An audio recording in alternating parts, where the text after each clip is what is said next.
Então vamos lá. Vitória. Quando vocês ouvem essa palavra, vitória, o que vem na mente de vocês? O que é vitória para vocês? Eu gostaria que vocês falassem. Na sinceridade, rápido. Na sinceridade. Sim, exatamente. Pode dar um exemplo da sua vida? Ayrton Senna, um exemplo de vitória. Exato. Mais o quê? Conquista. Alguém mais? Realização. Meta cumprida. Você venceu o seu trabalho, né? É uma vitória, né? Você venceu no seu trabalho. É um exemplo, né? Aham. Isso. Objetivos alcançados. Objetivos alcançados. Mais alguém? Kevin? Nada? Beleza. Então vamos lá. Aí eu fui procurar o nosso amigo Aurélio para contar pra gente o que é vitória segundo o dicionário da língua portuguesa, né? E aí, a primeira coisa que ele diz que vitória é ato ou efeito de sair-se vencedor de alguma coisa, de triunfar sobre um inimigo, competidor, um antagonista, triunfo. Antagonista é uma palavra difícil, né? Antagonista é um opositor, é um inimigo, né? Então, é o ato ou efeito de você vencer. Nada mais é do que o que a gente entende mesmo sobre vitória, de triunfo e tal. Mas eu quero que vocês se atentem a essa palavra ali, triunfar sobre um inimigo. Inimigo. Tá? E aí o segundo item, ele fala que vitória é êxito, triunfo, sucesso alcançado, né? Meta cumprida. Vitória quando você alcança uma vitória lá no seu trabalho e tal, um triunfo no seu trabalho. Aí ele dá um exemplo. A vitória dos bombeiros sobre o incêndio, né? Quando eles lá foram chamados, o incêndio, conseguiram apagar o fogo, beleza, eles tiveram vitória sobre aquela situação. Eles obtiveram êxito sobre aquela situação. Então, isso é vitória. Tá, básico, ok, até aqui, beleza. Mas, às vezes a gente acha que essa palavrinha inimigo, às vezes, é só uma pessoa, não é? Quando a gente lê ato de triunfar sobre um inimigo, a gente logo já imagina, né? Vou dar um exemplo. Guerras políticas, né? A gente vê aí, partido A, não vou citar nomes, contra partido B, né? Partido X contra partido Y. Presidente X contra presidente Y. Partido B contra partido B, é isso. É uma disputa. Sim. É uma disputa ali e eles são, teoricamente, inimigos, né? Eles estão disputando o poder, né? O domínio ali sobre uma nação, né? Quando a gente vê ali as guerras de tráfico, né? Tem lá o líder do tráfico da favela X, o líder do tráfico da favela Y, aí o cara quer dominar a favela lá do outro e tal, e aí eles são inimigos, né? E aí quando um consegue dominar a facção, eu não sei como é que funciona, enfim, mas a favela do outro, enfim, ele obtém a vitória sobre aquilo, né? Guerras por poder, que aí entra nessa questão de política também, de tráfico e tal, status, fama, né? Mas, no nosso caso... Música? Não. No nosso caso, o inimigo não necessariamente é uma pessoa. Vocês já pararam para pensar nisso? O nosso inimigo, muitas vezes, somos nós mesmos. Com as nossas lutas internas, com as nossas guerras, com as nossas questões, com as nossas prisões do passado, que a gente não consegue se libertar, algo que aconteceu lá atrás e que a gente ainda continua remoendo e continua vivendo, né? E continua, a gente não consegue seguir a vida. Parece que a gente ficou preso naquilo que nos aconteceu, naquilo que fizeram a nós, e às vezes nem foi culpa nossa, mas como a gente reage àquela situação, como a gente lida com aquela situação, isso sim é responsabilidade nossa, né? Não, ninguém está isentando aqui a responsabilidade do que fizeram com você no passado, do que aconteceu, nada disso, né? Mas agora a gente escolhe se a gente quer ficar remoendo aquilo eternamente, e eu não estou falando que é fácil, né? Justamente a gente tem o Celebrando para isso, porque a gente sabe que não é fácil, né? Ou se a gente quer dar um passo e obter vitória sobre essa situação, né? Então, pode ser o seu inimigo, pode ser questões do passado, podem ser questões do futuro, né? Porque você vive, eu sou uma pessoa extremamente ansiosa. Eu hoje passei o dia inteiro ansiosíssima porque eu tinha que falar aqui, entendeu? Então, assim, eu vivo sofrendo por antecedência. E meu pai sempre fala, meu pai e minha mãe, porque desde pequena eu sou assim, né? Quando eu tinha que apresentar um trabalho na faculdade e tal, eu sempre sofria por antecedência. Eu falava, não vou conseguir, não vou tirar nota baixa, não estudei direito. Eu ficava meses estudando, não estudei direito, não vou conseguir passar e tal. Eu falava, Mariana, tá sofrendo por antecedência. Até hoje eu consegui, pela graça e misericórdia de Deus. E eu ficava sofrendo por antecedência, ou seja, excesso de futuro. Eu ficava ansiosa. A ansiedade, acho que nada mais é do que um excesso de futuro. Eu fico preocupada com o dia de amanhã. Talvez esse seja a minha questão. Talvez o meu inimigo. Aí a questão que eu tenho que trabalhar na minha vida, pela qual eu tenho que obter vitória, né? Em cima da qual eu tenho que obter vitória. O fato, às vezes, de a gente ter feito algo e a gente não se perdoar por isso ou por aquilo que a gente fez. Com a esposa, com o marido, com o filho, com uma filha, né? Com um amigo. E assim, Deus já nos perdoou, a pessoa já nos perdoou, só você que não se perdoou. Meu Deus do céu, olha crime dourado. Você vai se perdoar porque todo mundo já te perdoou. Para de ficar remoendo isso, sabe? Mas a gente é assim. A gente é humano. Às vezes a gente não consegue se perdoar por algo que a gente fez. A gente fica, né, remoendo aquilo. Então talvez isso seja o seu inimigo, né?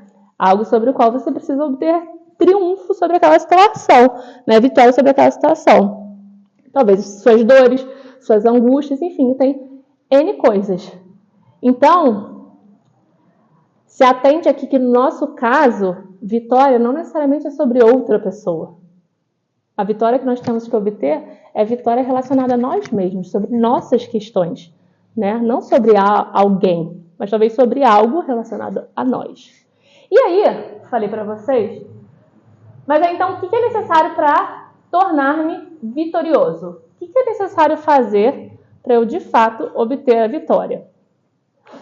E aí eu falei para vocês que essa lição está dentro do princípio 5, né? E o princípio 5, ele diz assim, ó, a gente já leu hoje, mas a gente vai ler novamente. Peço humildemente que Deus remova meus defeitos de caráter e voluntariamente me submeto a cada mudança que Ele queira fazer em minha vida. Peço humildemente. Não existe outra maneira da gente alcançar, chegar no coração de Deus, senão de forma humilde, com humildade. Já viram filme? Quem gosta de série, assim, de época, filme de época, antigo, assim? Eu não sou muito fã. Aliás, eu quase não vejo TV, filme, nada disso.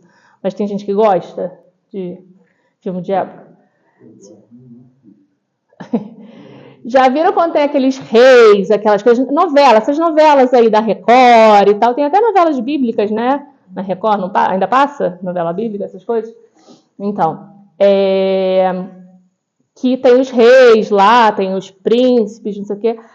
As pessoas, né, nós, meros mortais, quando chegam diante dos reis, né, diante de uma autoridade, naquela época, o que eles fazem? Se prostram diante do rei. Isso é sinal de quê? Respeito, reverência, de humildade. Você está reconhecendo ali a autoridade daquela pessoa, daquele rei, a soberania dele, né? Você está dizendo ali, tipo, ó, eu não sou nada, tipo, o Senhor está sobre mim e assim, quanto mais diante do rei dos reis, né? Eu não vou chegar com humildade diante dele. Então, por isso que o princípio fala, peço humildemente. Aí, beleza. Que Deus remova meus defeitos de caráter. Defeitos de caráter. Palavra pesada, né? Defeito de caráter. Mas como assim? Cristão, crente tem defeito de caráter? Pode crente ter defeito de caráter? Crente tem defeito de caráter? Gente, ou como tem. Ou como, exatamente. Nós somos humanos. Entendeu? O que nós mais temos são defeitos. Sejam eles de caráter ou não, né? São defeitos. No geral. E aí, muita gente chega aqui, inclusive eu, não que eu não achava que eu não tinha defeito. Não era isso. Eu sabia que eu tinha defeito. Mas muita gente chega no Celebrando a Recuperação achando que não tem grandes coisas para tratar, né? Talvez você seja uma dessas pessoas também, né? Eu fui essa pessoa. E aí você vai caminhando aqui, né? Você vai abrindo seu coração, você vai entendendo como funciona, você vai descobrindo que você tem uma lista gigantesca de coisa para tratar e para cuidar, né? Dentro do Celebrando. Você vai começando a entender e vai começando a identificar as coisas, você vai conseguindo nomear as coisas. Exemplo. Quantos aqui não sabiam identificar ou nomear a codependência? Eu era uma. Eu sou uma pessoa que tenho codependência. Eu sou dependente emocional. De certas pessoas, de certa situação, não de tudo. E eu só consegui identificar isso aqui dentro do Celebrando da Recuperação.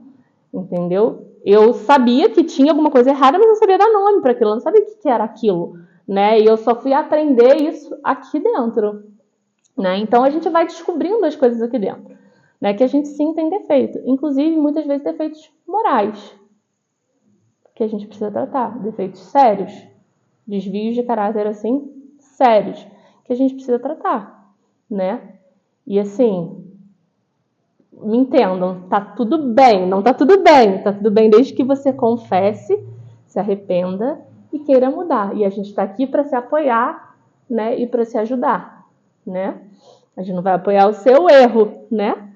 Como ninguém vai apoiar o meu, mas a gente está aqui para se ajudar mutuamente para a gente crescer junto, tá? E aí depois ele fala, e voluntariamente me submeto.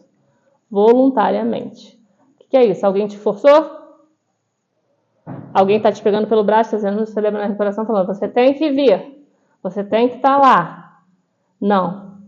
Você está aqui, chegou nesse princípio, né, e nos passos que a gente vai ver mais à frente e tal, de maneira voluntária, ou seja, está fazendo isso de boa vontade, porque você entendeu que isso é importante para você, né, sem constrangimento, de forma espontânea, ninguém está te forçando a nada. Aí me submeto a cada mudança que ele queira fazer em minha vida. E aí tem o versículo que diz assim, felizes as pessoas que têm fome e sede de fazer a vontade de Deus, pois ele as deixará completamente satisfeitas. E aí vou eu, na minha versão predileta de todas, que é a mensagem, abençoados são vocês que sentem fome de Deus. Ele é comida e bebida, é alimento incomparável. Fazer a vontade de Deus é fácil? Não. Muito difícil. Sabe por que fazer a vontade de Deus é tão difícil? É engraçado, né? Que a gente lê na Bíblia que a vontade de Deus ela é boa, perfeita e agradável. E a gente sabe isso de cor e salteado. Por que será que fazer a vontade de Deus é tão difícil assim se a gente sabe que Deus é perfeito, que os planos dele são perfeitos pra gente, são os melhores, que a vontade dele é boa, perfeita e agradável, se a gente seguir o que ele fala, o que ele diz e tal, vai dar tudo certo, vai ser tudo perfeito, maravilhoso, não sei o que, não. E por que mesmo assim a gente falha miseravelmente em fazer a vontade de Deus? Porque fazer a vontade de Deus requer uma renúncia da nossa vontade. E talvez eu e você não queiramos renunciar à nossa vontade. Aquilo que a gente acha que é certo. Aquilo que a gente acha que deve fazer. Porque, primeiro, às vezes a gente não tem paciência de esperar os planos de Deus para nós. Até porque o tempo de Deus não é o nosso. Muitas vezes a gente acha que Deus está atrasado, que a vida está passando, tem que correr, que o tempo está correndo, que as coisas não acontecem.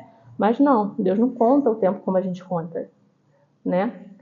E aí a gente quer fazer as coisas da nossa maneira. A gente fala, não, mas eu quero que a vontade de Deus cumpra na minha vida e tal. Será que a gente quer mesmo? Porque falar é fácil, mas na hora do vamos ver, é difícil. A gente quer controlar a nossa vida, né? A gente não quer deixar, de fato, no controle de Deus. Então é difícil. E aí, quando a gente ora para Deus pedindo que Ele faça isso, muitas vezes a gente ora de acordo com a nossa visão de como as coisas deveriam ser. E não de acordo com o que Ele tem para nós, né? De acordo com Deus, faça a tua vontade, que se cumpra a tua vontade. Ou não, Deus, poxa, eu gostaria tanto que isso... Quantas vezes eu já orei isso? Acontecesse e tal, se for da tua vontade, entendeu? Olha a diferença. Eu já imponho a minha vontade, eu falo, tudo bem, Deus conhece o meu coração, Ele sabe que esse é o meu desejo, né? Que eu gostaria que acontecesse daquela forma, Ele sabe minha humanidade também, que eu tenho todas essas questões e tal, desejos, não sei o quê. Mas é muito diferente quando a gente chega para Deus, olha, eu tenho esse pensamento, eu gostaria que fosse dessa forma. Para mim é muito difícil abrir mão da minha vontade. Mas eu estou aqui diante do Senhor. E eu quero ser muito honesta com o Senhor. Faz aquilo que o Senhor quiser, mesmo que doa. Né? E aí, Deus gosta quando a gente fala com Ele, quando a gente é sincero com Ele. Né? Até porque Ele conhece o nosso coração. Não adianta a gente mentir, falar, Deus, faça a tua vontade, mentira. A gente não quer que Ele faça a vontade dele nada. A gente quer que Ele faça do nosso jeito e pronto, e acabou, porque a gente acha que aquilo é melhor. Né? Enfim. Então, todas as vezes que a gente pede que Deus faça a vontade dele, a gente tem que renunciar a alguma coisa da nossa vontade. Então, isso é difícil, mas a gente vai querer continuar conduzindo a vida da nossa própria maneira ou a gente vai deixar ele, de fato, assumir as rédeas da nossa vida? E aí a gente vai entrar no passo 6. Essa lição vai para o passo 6 também, que diz: prontificamo-nos inteiramente a deixar que Deus removesse todos esses defeitos de caráter. Aí fiquei pensando, não dá para tirar isso inteiramente, não, gente? Acho que pegou um pouquinho pesado, né? Inteiramente, assim, 100%, assim? Maneira total, assim? Radical? Né? Enfim, mas gente, é inteiramente, é por completo. Não tem meio termo. Ou você se entrega por completo, né, para Deus remover seus defeitos de caráter, ou, filho, não sei o que vai ser, entendeu? Da nossa vida. Então, se você de fato quer dar o passo 6, faça inteiramente. Não dá para dar metade. Ou você se dá por inteiro, ou, filho, não dá para seguir. Depois do passo 6, né? E aí, vá lá para Tiago, que diz, 4:10. Humilhem-se diante do Senhor, e Ele os colocará numa posição de honra. Na Bíblia, a mensagem, ajoelhem-se diante do Senhor. Só assim vocês poderão se reerguer. Mas isso é só Deus que o fará. Gente, sério, eu queria, porque não dá, né? Mas eu queria ler a Bíblia só nessa versão, a mensagem. Meu pai briga comigo direto. Ai.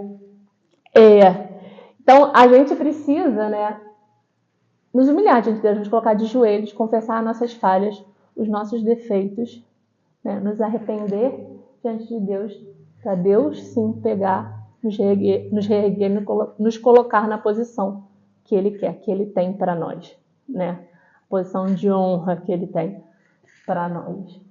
E aí, essa lição também, ela é a única lição, não sei se vocês já repararam nisso também, ela é a única lição das 25 lições que cita o passo 7.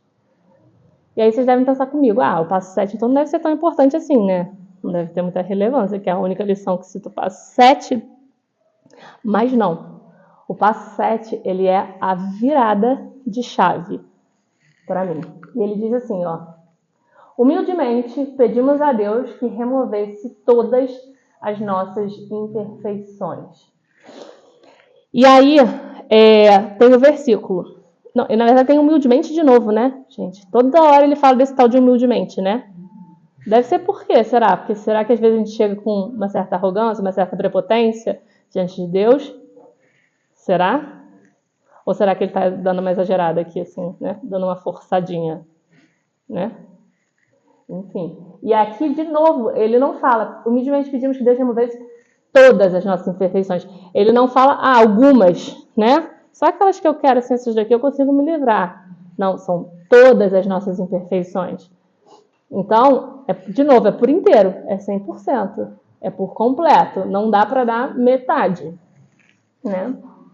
E aí, tem o versículo de 1 João 1,9. Mas se confessarmos os nossos pecados a Deus, Ele cumprirá a sua promessa e fará o que é correto. Ele perdoará os nossos pecados e nos limpará de toda a maldade. Na Bíblia a mensagem, mas se admitirmos... no Celebrando a Recuperação a gente fala muito de admitir e confessar, né? O tempo inteiro. Admitirmos nossos pecados e os confessarmos, Ele não vai deixar de nos atender. Ele é fiel a si mesmo. Ele perdoará nossos pecados e nos purificará de todo o erro. E aí, eu vou explicar para vocês por que o passo 7 é a virada de chave. Então, o passo 6, quer ver? O passo 6 é assim. Você tem amanhã, imagina que vocês têm amanhã, uma reunião, às 8 horas da manhã, com Deus. Entendeu? Imagina que vocês têm uma reunião com Deus amanhã às 8 horas da manhã. O passo 6, ele é a pauta da reunião. Você vai ter que fazer a pauta dessa reunião. Você vai ter que se organizar para chegar na reunião pronto para saber o que você vai falar com Deus, né? E aí, o que é essa pauta, na verdade? Essa pauta ela é baseada no seu inventário moral, né?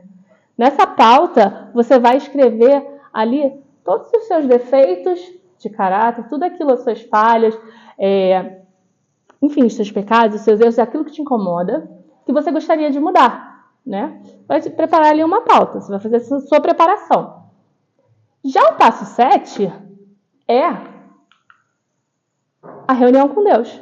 É quando você vai chegar, vai lá, falar com Deus, pedimos a Deus. Então você vai chegar lá diante de Deus com a sua pautinha, falar, Deus, é tipo isso daqui, ó, a pauta.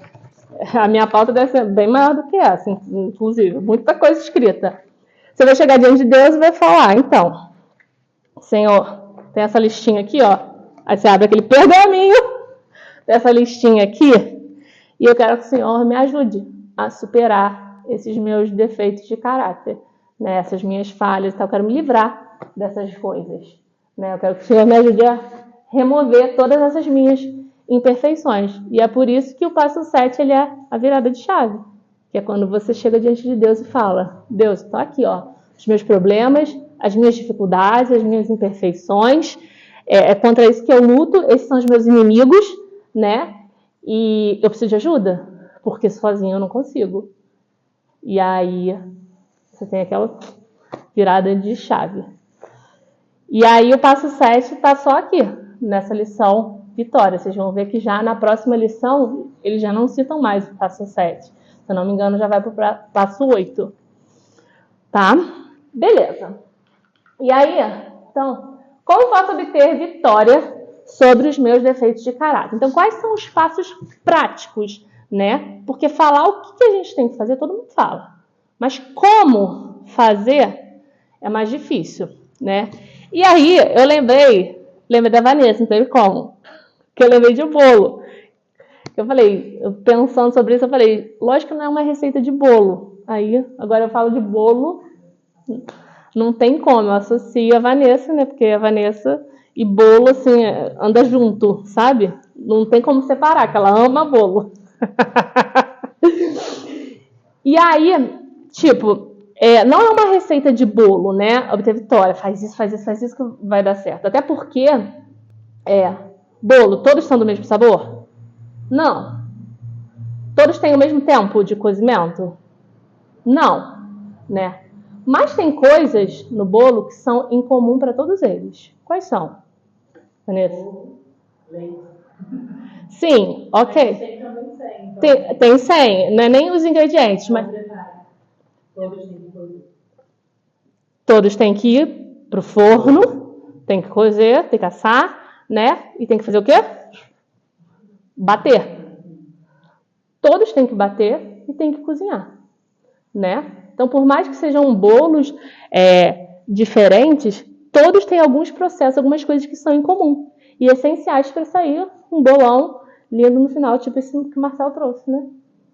Que, inclusive, não sei porquê. Cadê? Que eu não comi o bolo.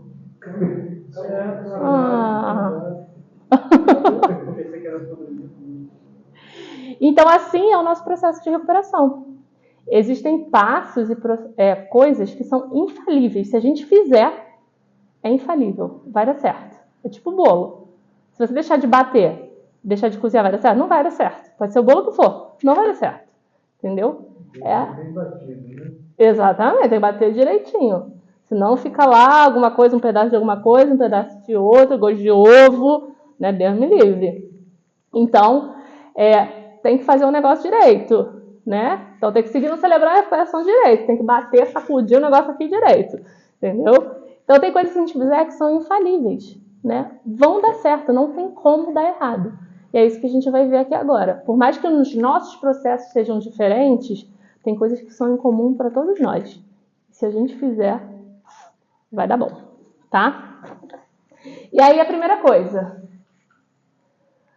E aí a gente entra no nosso acróstico, né? O livro gosta bastante de acróstico. O que é o acróstico? Ele pega a palavra vitória e vai destrinchando o V, o I. Então, ele pegou o V ali e colocou voluntariamente submeter-se. A Bíblia, ela diz lá em Romanos 12:1-2, né, que a gente deve... Não, mentira, né? Aqui não. Ah, sim.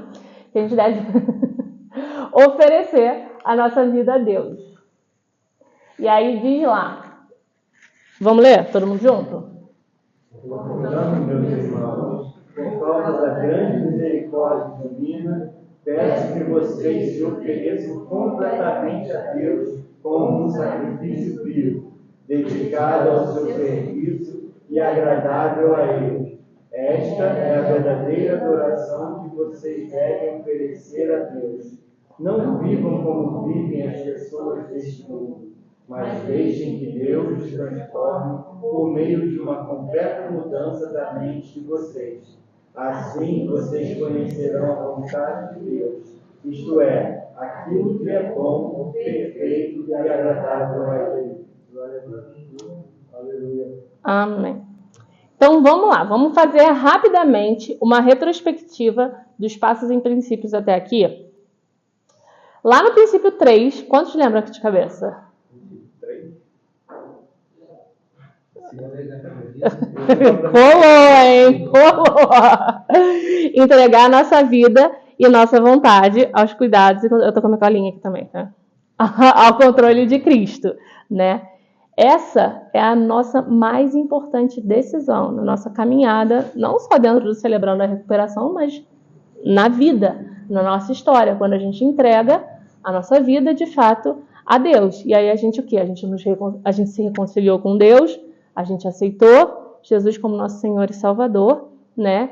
E aí a gente fez aceitar, beleza, aceitou o princípio 3. E aí a gente começou a trabalhar em nós mesmos, né? Aqui falando da nossa caminhada dentro do Celebrando a Recuperação. Trabalhar em si mesmo, fizemos o nosso inventário moral, né? Que é quando a gente escreve a nossa história e a gente começa a descobrir, né, o porquê de muitas coisas que aconteceram com a gente, o porquê que a gente age assim hoje, né, o porquê eu tenho certos comportamentos, né? Eu começo a lembrar coisas que me aconteceram que eu não lembrava antes, né, e que geraram talvez a pessoa que eu sou hoje. Enfim, começa a destrinchar a minha história, né? E aí eu descubro que quem era o meu pior inimigo? Eu mesma, né? Lógico, a gente tem lá Satanás, ok, a gente sabe disso, ele também é nosso inimigo, mas aqui a gente está falando da nossa recuperação, né? Então, a nossa recuperação, o nosso pior inimigo somos nós mesmos, né? E aí...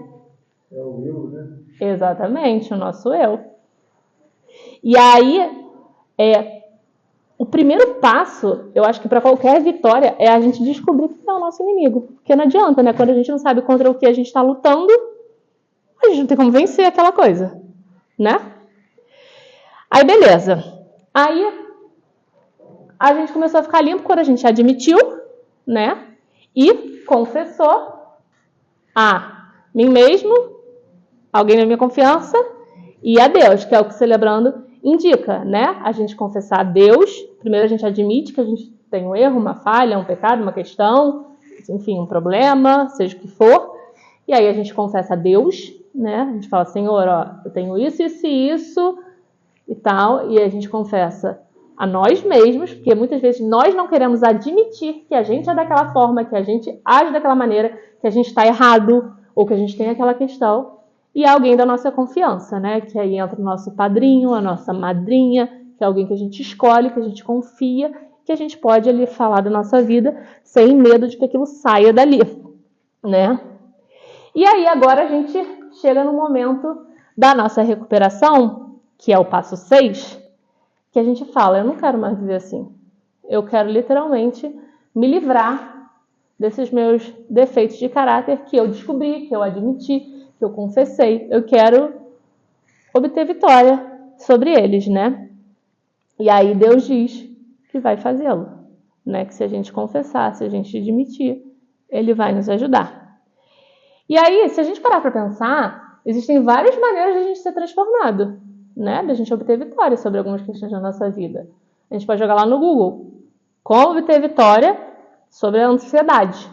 Como me livrar da ansiedade.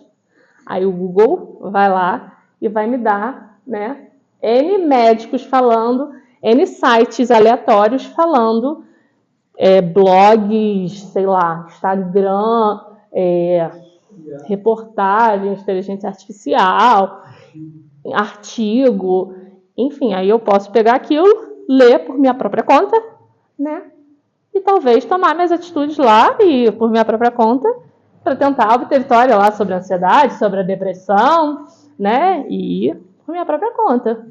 Será que eu vou obter sucesso? Pode ser que sim, né? Outra forma de obter sucesso, né, de obter vitória, é eu procurando talvez a ajuda de um psicólogo, de um psiquiatra, de um terapeuta. E não estou falando que isso seja errado, pelo contrário. A gente sempre indica aqui, né, e a gente fala que o Celebrando a Recuperação ele não é terapia. Não é tratamento psicológico, não é nada disso. Celebrando a Recuperação é um grupo de apoio, né? E se você sente necessidade de procurar ajuda de psicólogos, terapeutas, psiquiatras, vá, porque Deus capacitou esses profissionais também para nos auxiliarem no nosso processo de recuperação, né? Para nos darem saúde física, saúde emocional e tal, a gente não é contra, né? Enfim, mas tem N coisas que a gente pode fazer para obter vitória sobre as nossas questões, né? Só que essas coisas não são as principais. Elas são secundárias. Elas são acessórios, né? E aí, quando a gente bota essas coisas como centro da nossa recuperação, a gente não consegue experimentar aquilo que diz a parte 2 ali do versículo, ó. Assim, vocês conhecerão a vontade de Deus, isso é aquilo que é bom, perfeito e agradável. Mas quando Deus é o centro da nossa recuperação, aí a gente experimenta ali, aquele final, né? Toda essa parte a gente consegue experimentar. Então, inclua Jesus como o centro da sua recuperação. Se vocês já estão aqui, né? Já está todo mundo, creio eu, fazendo isso, né? Porque eu tenho certeza que essa é a receita infalível para o sucesso. Né? Não que não existam outras formas de a gente se recuperar. Mas, cara, como eu falei, são acessórios, são secundárias. Entendeu? E uma hora vai dar ruim. Então, mas quando Jesus é o centro, qual é a chance de dar ruim? Zero. Lógico, se a gente fizer tudo que ele manda, né? Fizer tudo direitinho, tudo bonitinho, mas aí entra todas aquelas questões que a gente falou antes, né? Que a gente não quer fazer a vontade de Deus muitas vezes, que a gente quer fazer as coisas como a gente acha, e aí é difícil, aí os processos demoram mais, aí a gente acha que está demorando, que a culpa é de Deus, mas na verdade a culpa é nossa, e enfim, né? E aí a gente vai para a próxima letra, que é identificar as falhas de caráter. Ok. O título dele só é Vitória. Eu chego aqui para vocês e falo, venci, gente, estou muito feliz, venci, a gente vai falar, venceu. Tá, venceu. Venceu o quê, linda? Aí, né? Porque vencer tem um objeto. Eu lutei contra algo, né? Para obter vitória sobre alguma coisa, sobre alguém. Então, quem é o seu adversário?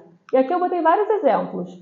A codependência, a dependência emocional, área financeira, talvez, seja algo que você precisa, que você luta, que você precisa mudar.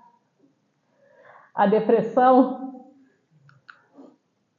as feridas da infância, coisas que fizeram com você na sua infância, procrastinação, o fato de adiar as coisas, deixar tudo para depois e as coisas se acumularem.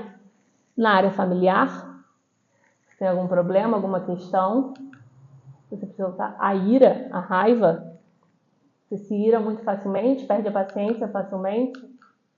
A comida, né? Você não tem controle sobre a comida, você come compulsivamente. A insegurança, o medo, a inveja, o medo, como eu falei. Enfim, aqui botei só algumas questões, mas tem N coisas, né, que a gente pode colocar aqui, que a gente trata, enfim, que a gente vê, né, exemplos no Celebrando a Recuperação, e cada um pode identificar aí o seu adversário, né? Só que o Celebrando a Recuperação, ele nos dá justamente a ferramenta para a gente identificar as falhas de caráter. Todos aqui, a maioria, né, já fez, que é o inventário moral, né? E aí, se a gente já fez o inventário moral, a gente está pronto para chegar nesse passo 6, né? E aí, escolher uma ou duas áreas, porque não dá, a gente sempre fala no Celebrando a Recuperação, não dá para a gente querer abraçar o mundo, não dá para a gente querer se recuperar de tudo. Mas se a gente for listar os nossos defeitos, como eu falei, vai dar um pergaminho gigantesco. Entendeu? Não dá para querer resolver todos os problemas de uma vez. Não dá para querer abraçar o mundo. A gente tem que ir um passo de cada vez, um dia de cada vez, um problema de cada vez. Foca naquilo que te incomoda mais, naquilo que você precisa mudar, melhorar mais, naquilo que fica mais latente dentro de você. E foca naquilo e melhora aquilo. Depois que aquilo já estiver melhor, vai para outra. E assim sucessivamente. Entendeu? E até anotei aqui, Deus quer nos tornar justos. Ele quer nos dar um futuro e uma esperança. Deus não quer apenas nos perdoar. Ele quer nos mudar. E aí, uma vez que você identificou o próximo item... nem sei o que eu botei aqui. Precisamos ser específicos. Contra que estamos lutando. Precisa dar nome. E a gente fala isso aqui no Celebrando. Né? A gente não pode... não, dá nome para as coisas. Eu não sei, eu acho que... Não. O que você está lutando? Eu luto contra isso. Tanto que às vezes quando a gente se identifica, oi, meu nome é Mariana, uma filha da Mara do pai, eu luto contra isso, isso, isso e isso. Né? A gente dá nome às coisas. E aí, uma vez que você identificou, né, as falhas de caráter, a próxima letra é a T, letra T, transformar a forma de pensar. Se você reparar, a primeira letra, né, que é voluntariamente submeter-se, é um conteúdo mais espiritual, né? Já as próximas letras é um conteúdo mais prático. São coisas que nós temos que fazer, né? A segunda foi identificar as falhas de caráter. Quem tem que fazer? Deus não, é a gente que tem que fazer. A outra, transformar a forma de pensar, né? E assim sucessivamente. Então, qual é a nossa parte aqui? A gente tem que permitir que Deus trabalhe em nós. Senão, não tem como. E aí, 2 Coríntios diz o quê? Assim, se alguém está em Cristo, nova criatura é. As coisas velhas já passaram, eis que tudo se fez novo. E aí, tem Romanos 12 também, 1-2, que a gente já leu. Não vivam como vivem as pessoas deste mundo, mas deixem que Deus os transforme por meio de uma completa mudança da mente de vocês.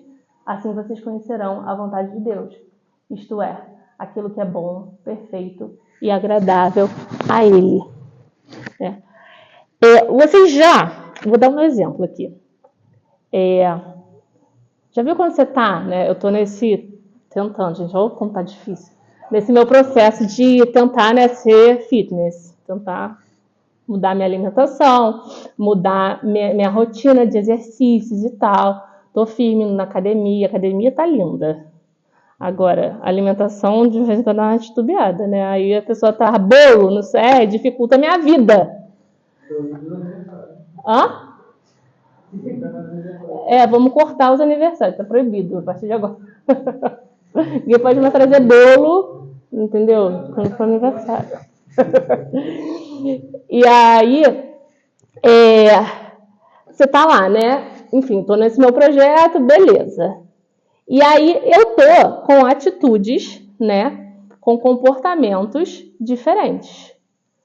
Mas a minha mente ainda tá como a mente de uma pessoa gorda, não saudável, né? Porque aí eu olho, eu falo, meu Deus, se eu botasse nessa salada aqui um molho assim, com não sei o que, uma cebola crispy, com não sei o que, ia dar um up nessa salada, né? Ia dar um não sei o que. Aí eu falo, não, gente, ai que mente, olha, mente de gordo, não pode, eu tenho que mudar essa minha forma de pensar e tal.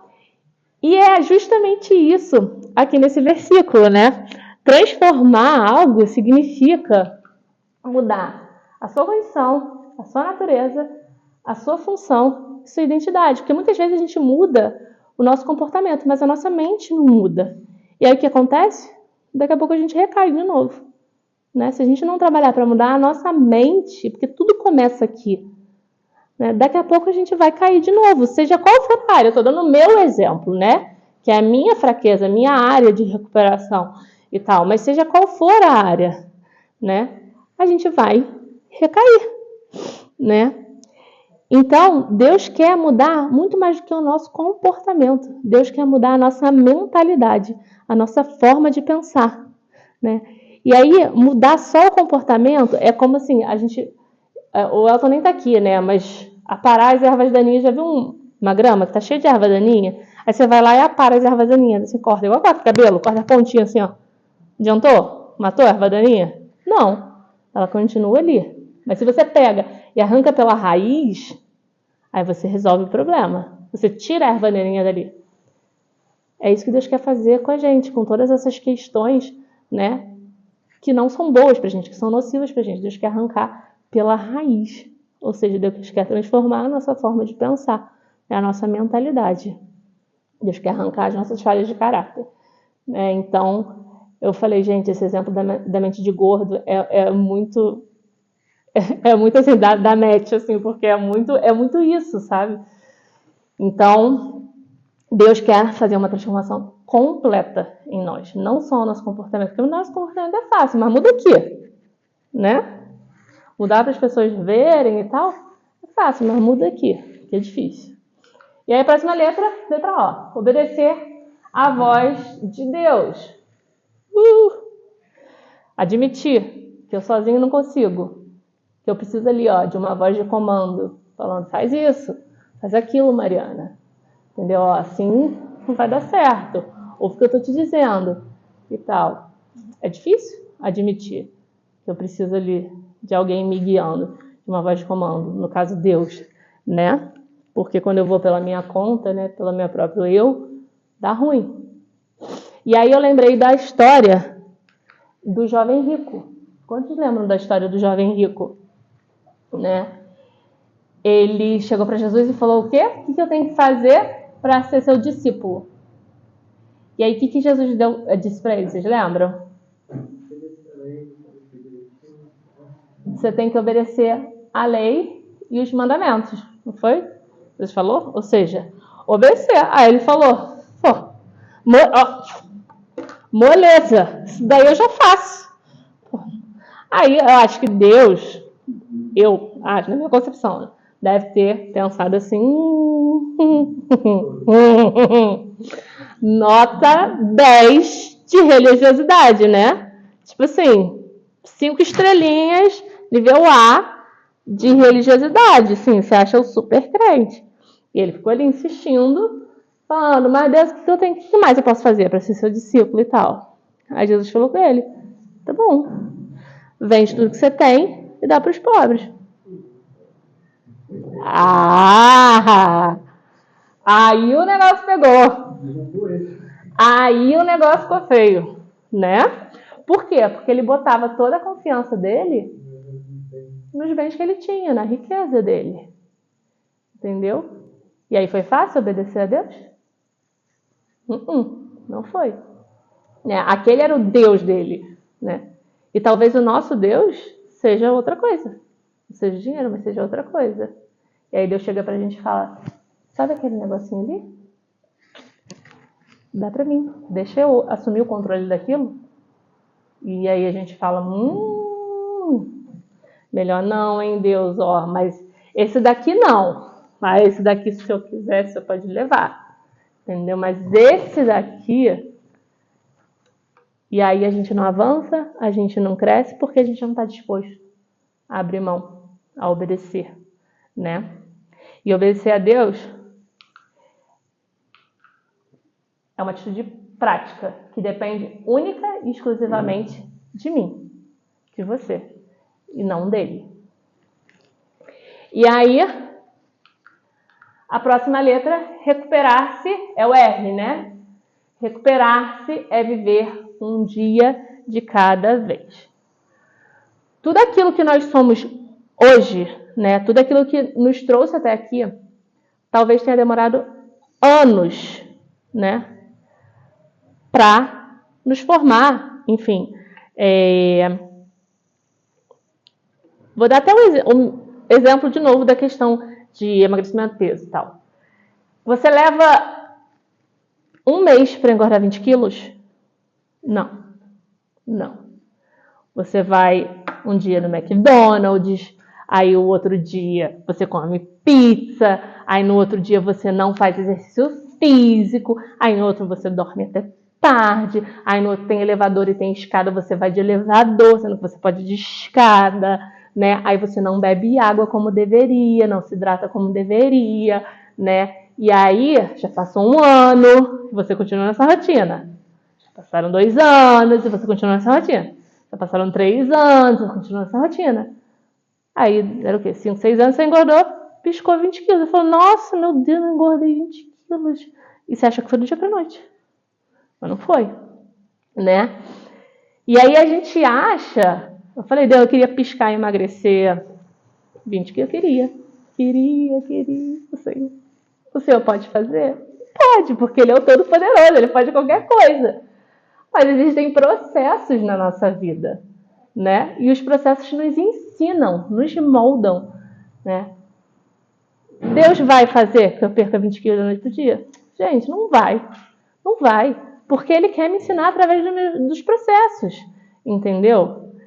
São coisas que me doem, meu ponto fraco. Então Deus quer me moldar através desse meu processo.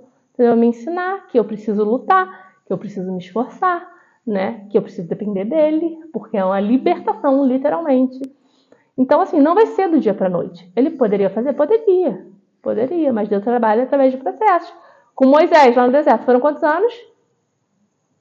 40. Aí eu, a bonita aqui, alecrim dourado de novo, acho que comigo vai ser do dia para a noite. Eu, com Moisés, demorou 40 anos. Eu, Mariana, pobre, mera mortal. Vai ser do dia para a noite? Não vai, gente. Recuperação é um dia de cada vez. Deus trabalha através dos processos, por mais que doam, por mais que a gente ache que está demorando, né? E aí diz lá em Mateus 6,34. Por isso, não fiquem preocupados com o dia de amanhã, pois o dia de amanhã trará as suas próprias preocupações. Para cada dia bastam as suas próprias dificuldades.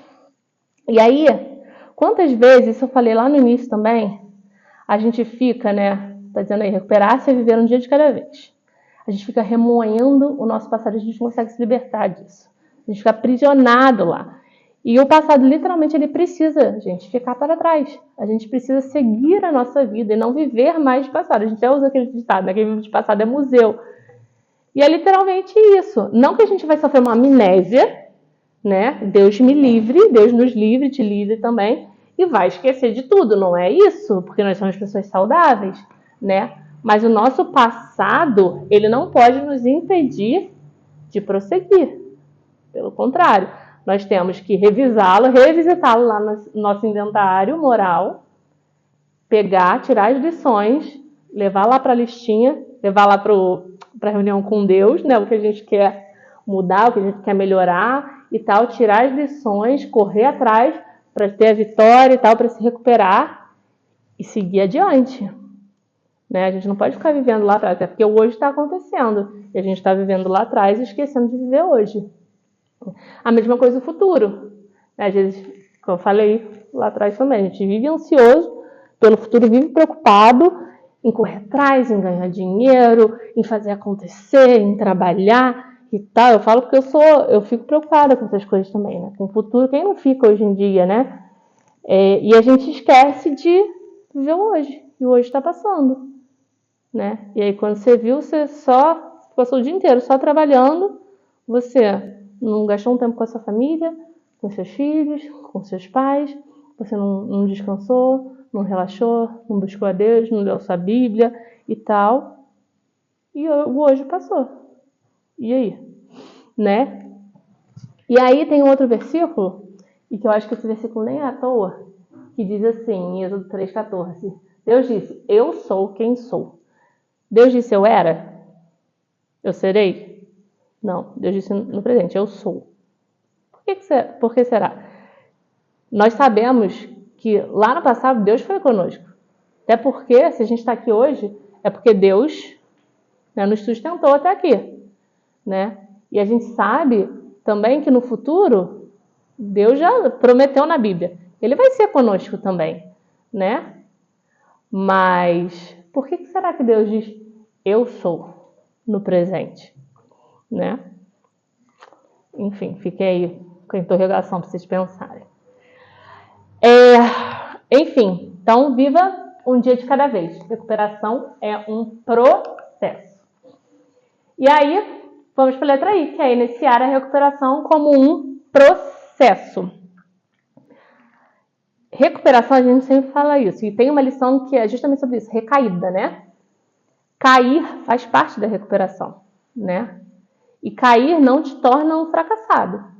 Ficar caído, aí sim, né? Ficar caído é diferente, continuar caído é diferente. Então a gente precisa sair, muitas vezes, dessa bolha, dessa ideia, e muitas, às vezes, ser cristão, né? As pessoas têm uma ideia da gente de que a gente precisa ser perfeito. E às vezes a gente mesmo se cobra essa coisa de querer perfeição, de não poder errar. Eu falo por mim mesma, gente. Ser filha de pastor, hoje nem tanto, tá? Mas no passado era um pouco mais. Tem muito dessa cobrança, né? Graças a Deus eu tive uma boa educação e tal. Eu nunca fui, né, de dar trabalho para os meus pais, de aprontar e tal. Mas assim, aquela coisa, você não pode errar, né? Que é a filha do pastor, como se fosse Deus, meu Deus do céu. Que não pode errar, não pode fazer e tal. Então, sempre teve muito essa cobrança de perfeição. Eu já sou uma pessoa perfeccionista, né? Ainda tenho essa cobrança em cima de mim, que às vezes vem de forma não proposital, né? Até de forma indireta.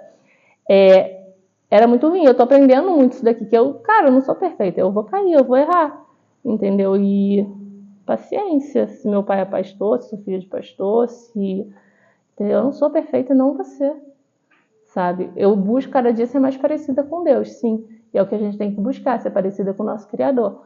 Mas agora a gente tem que sair dessa ideia de perfeição, porque a gente vai cair, né? Talvez um dia cair menos. E vai chegar até uma época que a gente talvez nem vai cair mais naquela área, porque a gente já conseguiu se recuperar daquilo. Mas a gente vai falhar em outra área, né? Porque a vida é assim. E a gente sempre vai ter algo que a gente vai estar errando, vai estar falhando e vai cair. Então, o que eu quero falar para vocês nessa letra é para vocês, assim, se alegrarem com o processo, né? Às vezes a gente não se alegra com as pequenas vitórias, né? A gente só quer ver a vitória, assim, completa, né? A gente só quer ver a coisa concretizada. E a gente esquece de se orgulhar com as pequenas conquistas, com as pequenas vitórias, né? Com os pequenos avanços. Então, assim, seja consistente. Não desista do celebrando. Vá em frente, entendeu? Persista, né? E lembre-se que a recuperação é só por hoje. Amanhã é outro dia. Amanhã Deus vai cuidar. Depois amanhã a gente pensa. Fique tranquilo que vai dar tudo certo. E aí, Filipenses. Aí eu botei até essa figura, né? De uma montanha russa. Que é a nossa vida. Não é retilínea. Nossa vida é assim, tem dia que tá lá no alto, tem dia que tá no baixo, tem dia que tem que estar de cabeça para baixo, tem dia que vai capotar, que a gente vai cair lá de baixo, tem dia que a montanha parece que para, de cabeça para baixo, travou, a gente fica ali de cabeça para baixo horas, né? E é assim a vida, né? E vai continuar assim até o dia que Cristo voltar. A Bíblia diz, no mundo terei aflições, mas tem de bom ânimo, eu venci o mundo. Filipenses 1,6 diz, estou convencido de que aquele que começou a boa obra em vocês vai completá-la até o dia de Cristo Jesus. Ou seja, o processo de recuperação acaba? Não, é até o dia de Cristo Jesus, até o dia que ele voltar. Ou seja, ele começou e vai completá-la até o dia, ou seja, cada dia ele vai completando, vai fazendo coisinha. E a última letra, aceitar a mudança e optar por ela. Deus quer transformar nossas fraquezas em força. Tudo que nós temos que fazer é pedir humildemente. E aí o livro deu um exemplo que eu achei muito bom. Ele falou que humildade é igual roupa íntima, né? Eu fiquei assim, quando eu li também. Falei, mas é excelente. Todo mundo tem que usar. A gente não precisa mostrar. Tudo bem que tem gente que mostra, né? Mas aí, cada um que preste contas de si a Deus. Mas humildade é igual roupa íntima. A gente precisa usar, mas não precisa mostrar, né? Então, é isso. E aí vem aqui o nosso acróstico, todas as letras que a gente falou, que eu não vou revisar, só para vocês verem ali que deu vitória. E aí, para terminar, quero falar que a gente não está no papel de definir como, nem onde, nem quando a mudança vai acontecer, enfim, o que você almeja, tanto deseja, vai chegar.